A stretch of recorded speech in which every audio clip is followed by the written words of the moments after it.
Salut à toutes et à toutes, ici Denos et aujourd'hui on va parler d'un de mes animes préférés, Re:Zero.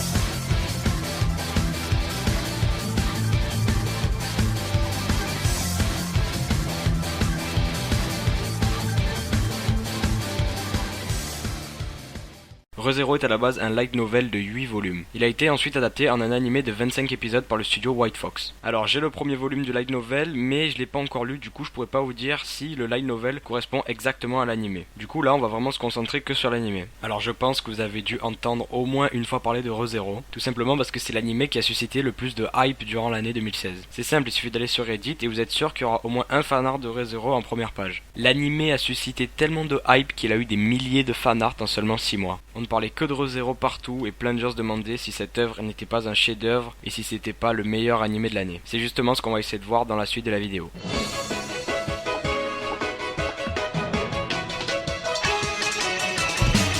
Un jour, un lycéen nommé Natsuki Subaru est transporté dans un monde parallèle sans aucune explication. En essayant de prendre ses marques et en se promenant dans ce monde, Subaru est attaqué par une bande de brigands mais est sauvé par une jeune fille nommée Emilia. Pour lui rendre l'appareil, il décide de l'aider dans ses tâches quotidiennes. Un beau jour, Emilia et Subaru sont attaqués et tués par une mystérieuse personne. Cependant, Subaru se réveille au lieu et au jour où il est arrivé dans ce monde. C'est à ce moment-là qu'il se rend compte qu'il peut retourner dans le passé après être mort. Pour échapper à son funeste destin, Subaru décide d'utiliser son pouvoir pour sauver Emilia et pour se sauver lui-même. Bon, faut quand même avouer que c'est du synopsis qui donne vraiment envie. Vous allez voir, vous allez pas être déçus par l'animé.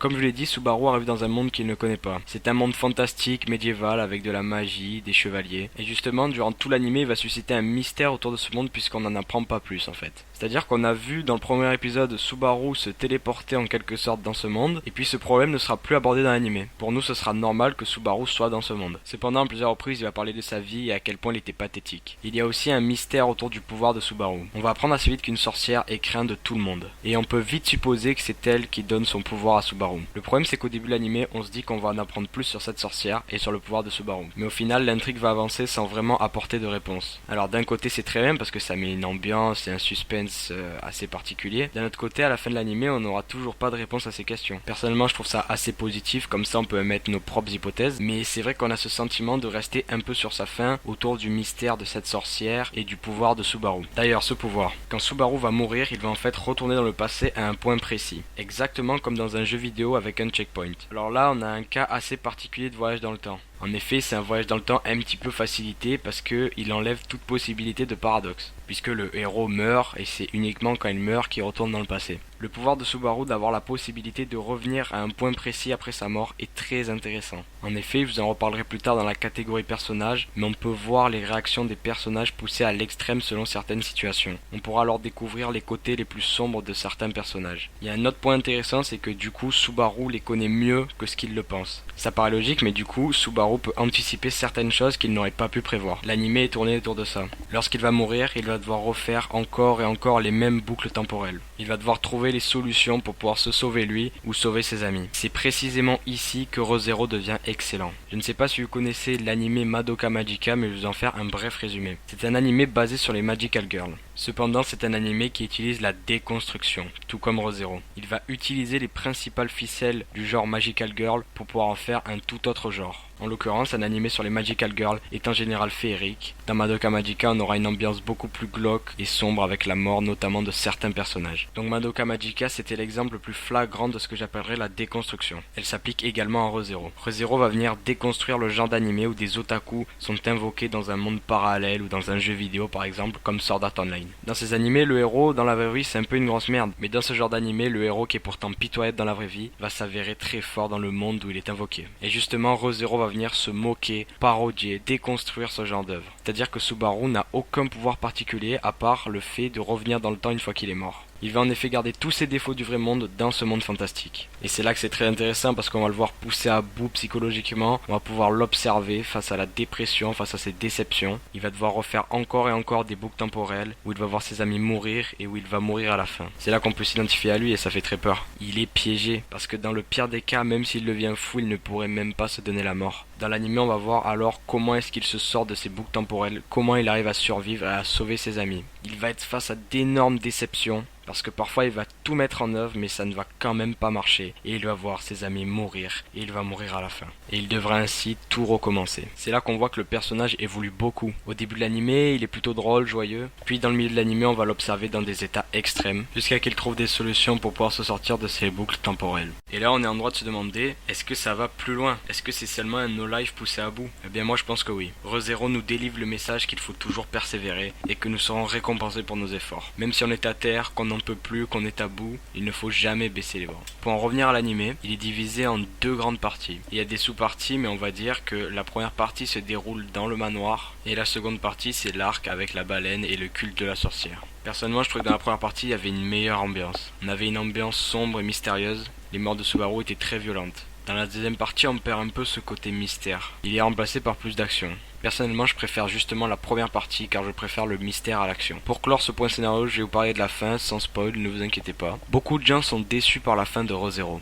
Personnellement, je ne dirais pas que je suis déçu, mais on reste sur sa fin. Ce que je veux dire par là, c'est que je trouve la fin un petit peu bâclée. Elle aurait pu être largement meilleure, même si elle est correcte. Un épisode en plus, et ça aurait été vraiment parfait. Là, même si le dernier plan est magnifique, on ne revoit pas certains personnages principaux, et ça manque.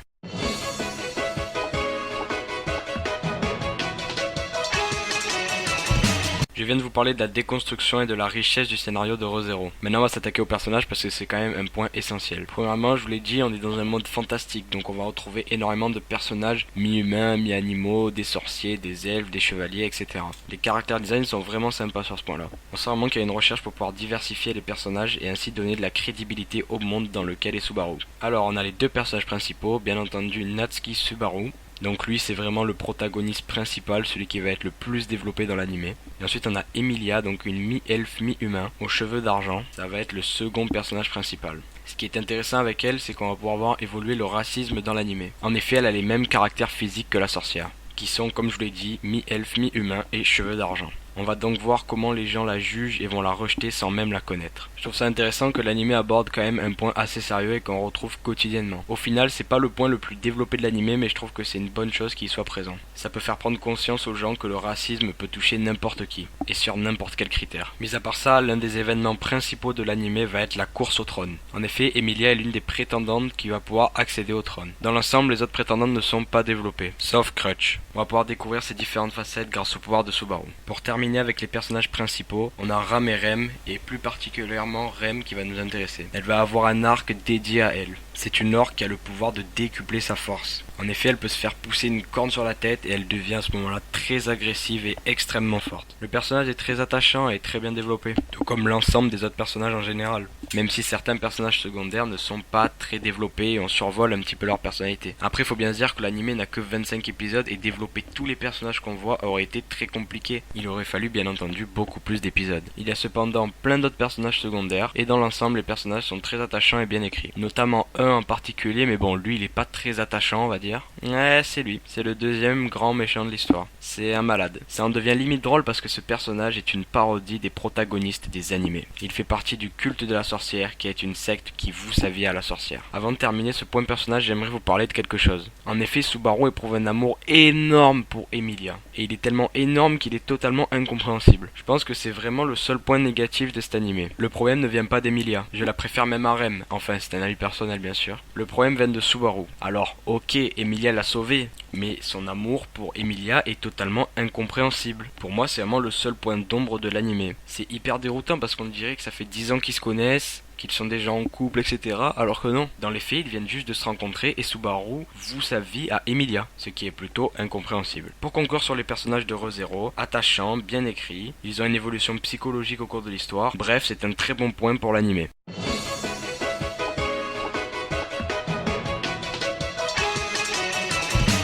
En plus d'avoir des bons personnages et un scénario qui délivre des messages aux spectateurs, ReZero a de très bonnes animations, des effets magnifiques, des couleurs intenses et parfois très sombres, ce qui nous permet de nous mettre dans l'ambiance. En plus de ça, on a des fonds vraiment très travaillés, notamment sur le dernier plan de l'anime, et ensuite on a les effets de la magie qui sont vraiment très soignés et très propres, tout comme l'anime en général. Je vais pas m'attarder plus que ça sur les graphismes, mais pour résumer, l'anime est très beau, très propre, a de bonnes animations et a vraiment des fonds très soignés.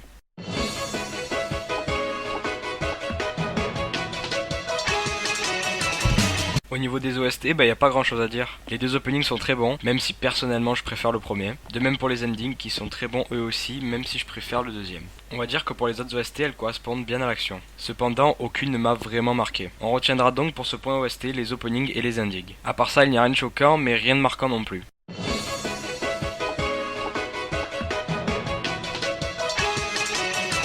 Pour clore cette DNZ sur Re:Zero, je lui attribue la note de 18 sur 20 parce que c'est un excellent animé, un de mes favoris. Personnellement, je l'attendais chaque semaine avec une hype de malade. Il contient des messages forts, un très bon scénario, plus l'évolution de Subaru avec notamment la déconstruction. Il y a aussi des personnages qui sont très intéressants et niveau graphisme, franchement, il n'y a rien à dire. Donc si vous l'avez toujours pas vu, foncez le voir, je vous promets, vous allez pas être déçus. C'est donc sur ces belles paroles qu'on va conclure cette nouvelle DNZ. N'hésitez pas à lâcher un petit pouce bleu si la vidéo vous a plu et à vous abonner pour être au courant de mes nouvelles vidéos. Voilà, ciao ciao.